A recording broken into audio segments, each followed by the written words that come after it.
All right, time for week two. Week two of ball month. Week two, week three, whatever week we're on. Second video in the entire thing. And this week, we got another budget golf ball, a mid-tier golf ball, and then a high-end golf ball. So we are going to go with the Maxfli Tour S. I actually have been a big fan of this golf ball throughout the year. Then we're going to go with the Titleist Tour Speed, which honestly has probably been my favorite golf ball that I've played in the last couple of years. And then finally, we're going to go with the Callaway Chrome Soft. Just like last week, we are going to go to the simulator at PGA Tour Superstore. We are going to hit driver, pitching 7-iron, and 54-degree wedge in a 75-yard wedge shot. We're going to test spin rate. We're going to test ball speed. We're going to test all of that and give you the results. Then we're going to take it out on the course, see which one we like the most, and then from there we'll decide a winner, and we'll keep going. We're going to compare these also to last week's golf balls and see if any of them, maybe the Callaway is better than anything we've tested so far, but maybe the Maxfli is better than the TP5 was last week. If you haven't watched last week's, I recommend you go check it out. You can find the link in one of these two corners, and I'll link it there so you can go back and watch it, kind of see how I lay everything out. But let's go hit some golf balls and see which one works better for us. 7 irons. To be honest, they all look pretty similar, right? The Maxfli is about half a mile an hour slower than the other two, but the Tour Speed and the Chrome Soft, spins a whole lot more. The Maxfli is kind of in the middle, all carrying 149, 150. That rollout's a little bit different, but I don't really care about that. If we look up here, the circles are all pretty close to the same size. Maybe you could make the argument that the circle for the, I want to say that's the Tour Soft, is a little left, but I was hitting it first, so maybe I was just in a little bit more closed face situation. So let's move on to some wedges. Let's take a look here.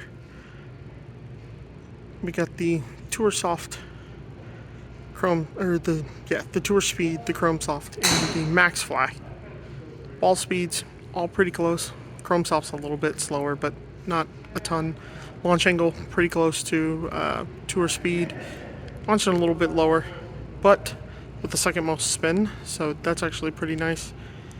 If you look here, carry 80, 80, 77. I think it's pretty close. If you look, that green one, I gotta figure out which one that is, if that's the lighter or the darker green. It looks like a brighter green.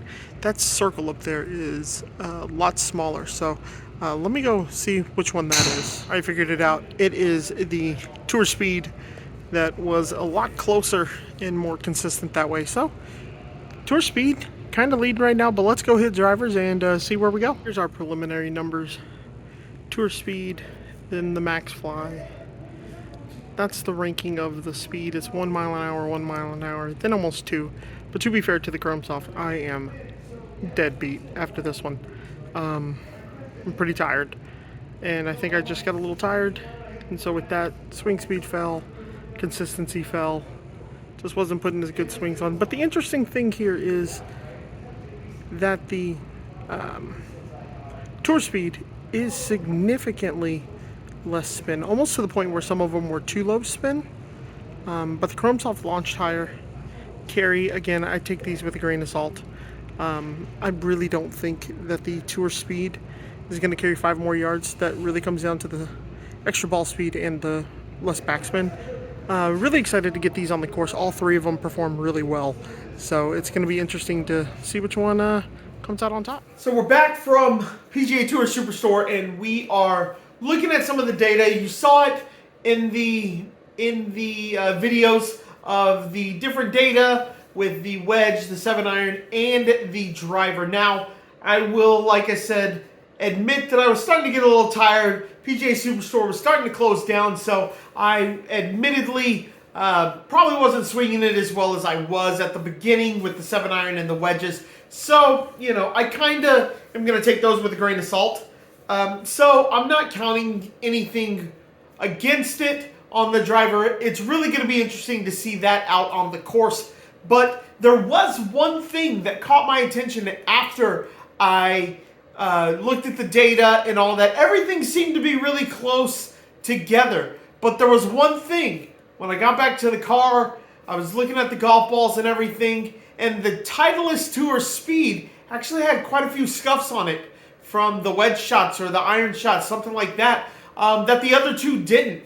So, you know, I was kind of thinking that maybe it was I hit a few more with the Tour Speed or something like that. Like, I couldn't remember off the top of my head what I hit more of, but I hit about the same with every single shot, and there were multiple places with damage on it, on that Tour Speed. Now, is that something that we're going to see out on the course? I don't know, but it's definitely something to pay attention to. When we start to pay this much money for golf balls, we want to make sure that they are, you know, going to last us a good amount of time. I'm not saying that a golf ball needs to last, you know, 4 rounds or something like that, because I'm probably going to lose it before then.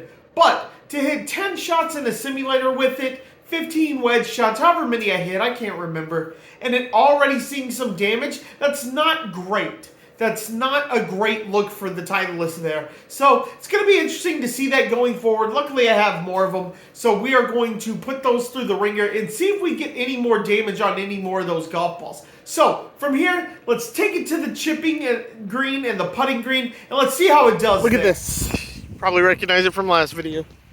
A beautiful but super hot day at Irving Golf Club, where we are going to go test out 3 more golf balls. We're going to take them to the chipping green, and we're going to go hit some putts with them as well. So let's get to it. I just got off the putting green, and to be honest, if you would have blacked out all the logos, everything on those golf balls, I wouldn't have been able to tell them apart. Field, they're all very similar. Performance, all pretty similar.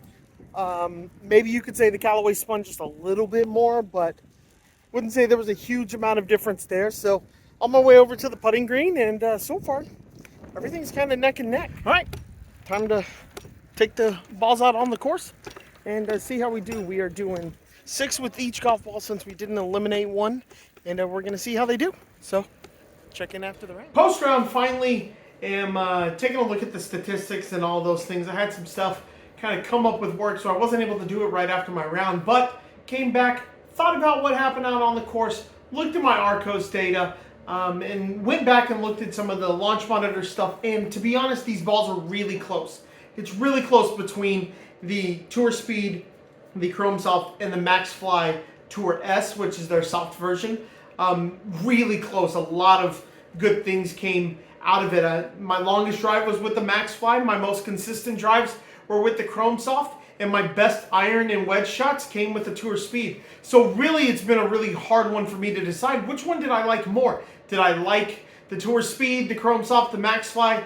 You know, I kind of thought about all of it, and I eliminated the Chrome Soft pretty quickly. Some of the shots with the irons just felt like they spun maybe a little too much, shot up in the air, didn't quite get the distance off the iron that I quite liked, and with the wedges out on the course, just it didn't perform quite like I wanted to. So then it kind of came down to Tour Speed, came down to Maxfli, and really the final things that that I thought about, because performance, they were pretty spot on, was going to be feel, and it was going to be kind of the price and the value. And for me, I got to give the advantage to Maxfli here, but I wouldn't not buy the Tour Speed. If I saw a great deal on the Tour Speeds, I would absolutely buy those. If they came down in price just a little bit, you know, maybe there was a 2-for-1 like Strixon runs or something like that, I would gladly buy the Tour Speed, and I would not be upset if I had to play that ball. But the winner for me this week is going to be the Maxfli. It's going to go up against the TP5 and any other winners that we have this week. So